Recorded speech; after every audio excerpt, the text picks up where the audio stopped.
Okay, well, I before we get started, I'm already like halfway into the thing. I've already got the spark plugs out. By the way, we're doing the tune up if you haven't read the title yet. But um, I'm not very good at recording this. I've recorded this and the video before this one like 3 months ago, and I'm recording my voice right now, so I have no idea what's about to happen. So I'm kind of just going with along with whatever I'm doing in the video. But it is what it is. I decided not to talk on the video for some reason, so voiceover it is. And apparently I've already gotten started. I've already got the spark plug wires off of the spark plug, as you can see, and I've already got some spark plugs out. That's great, but it's you don't really need to me to tell you how to take them out. You kind of just pull the spark plug wires out of the spark plug, and then the spark plug, just literally unscrews. The only hard part is getting my wrenches and my hand into that, the back part, especially where the steering is. There's a steering shaft right there, so I had to use a weird extension swivel ratchet contraption just to get that last one out. And the last two, I think, was kind of hard. Same with the other side, because they kind of just get it. The engine's pushed back pretty far on this thing, so it kind of gets in the way. A lot of things get in the way of getting the two spark plugs, and the spark plugs are located pretty low on the 454. I think on my other truck, which was a Dodge Durango, it was a 5.9 Magnum, and it had I think the spark plugs were higher on those, but oh well. I got them out. It's not impossible. You can get them out with regular tools. Oh yeah, my spark plug socket also has a bad boot, so that rubber boot that just fell off, that is not supposed to happen. But here I am taking the third one out. Yeah, taking the third one out. There it is. Now you can see, because it's focused. I don't have a tripod or like anything to hold my camera. I don't need a GoPro because I've got like a huge DSLR camera to do everything. But here I am gapping the spark plugs. I've got 8, obviously, because it's a V8. But I forgot where I gapped it to. I think I show it on the video, but I kind of forgot which where the spark plug gaps should be. But if you need to know, just look it up online. That's where I found it. I think I put it to 0.040, 0.40. I'm not sure, but yeah, it's right there somewhere. Hmm. Any time now. Still gapping it. Yeah, so whatever it shows on there, I think it was 45. But here is dielectric grease, which I am not dielectric grease.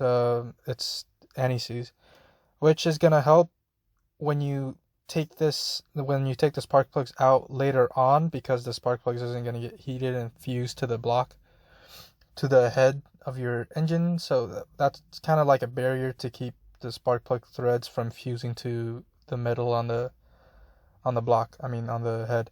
But basically, it makes it easier to take out later on. You don't have to, but I just like doing it, because when you take it off later on, it makes it so much easier. And then one more thing, I don't think I showed it. No, I do. So I didn't put it on the spark plugs, but I put them on the spark plug wires themselves, which is dielectric grease. That's really gonna help.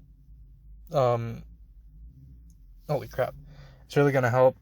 Whatchamacallit, the corrosion from forming, and it's gonna help that contact a lot more. And also, it's gonna help it come out a lot easier when you have to pull out that plug. I mean the wire later on, because that thing is really, sometimes it. Some of you know this. The wire, when you pull it out, the metal insert the actual metal plug part on the inside kind of gets ripped out. And there I am just putting dielectric grease in there, and it's just gonna, it's same thing. It's gonna create a barrier from that boot fusing to the end of that spark plug. And yeah, just gotta put that in. It's pretty slow. Oh yeah, you do have to remove quite a bit on the top.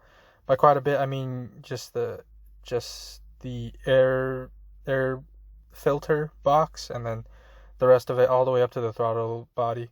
But here I am, just my batteries. You don't have to do this in the tune-up, but my batteries just had a whole bunch of corrosion in it, and I couldn't. It was bothering me, so I took everything out, sanded them, and then I put some more dielectric grease on the terminals, and that'll help prevent more corrosion later on from forming onto those leads.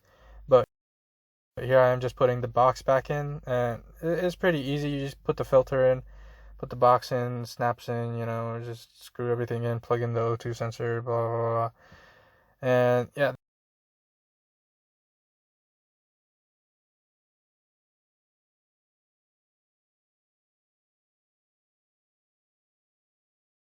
there's the spark plug that I snapped. I had to go emergency run to AutoZone and not order, but buy another one. Luckily, they had only one more left.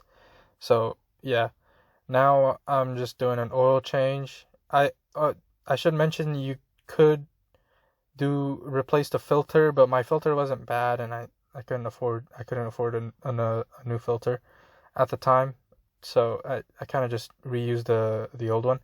I cleaned it and then I reused it, not with water though. I just blew out all the dust, but I basically took out the oil, drained it out. I guess I left out the part where I was taking out the filter. Oh well, but no, yeah, I drilled, I dropped quite a lot of oil down, dripped, yeah, kind of dripped, but basically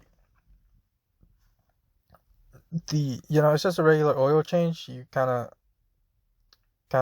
you know how you do it, right? Like kind of just yeah. I'll just make another video on the oil change with my other car, but this is I guess I have no idea how to edit. So, yeah.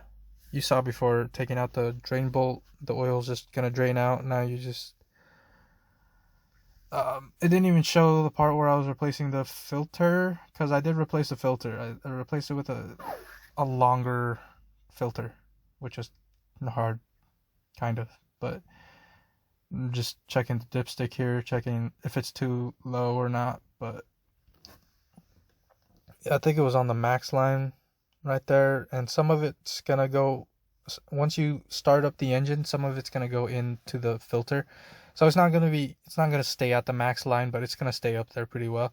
And my truck has an oil pressure gauge, so oil pressure is exactly in the middle, which is good. And yeah, the also that coolant, the truck is warm, but the coolant gauge doesn't go all the way up to the middle. It kind of just stays right there.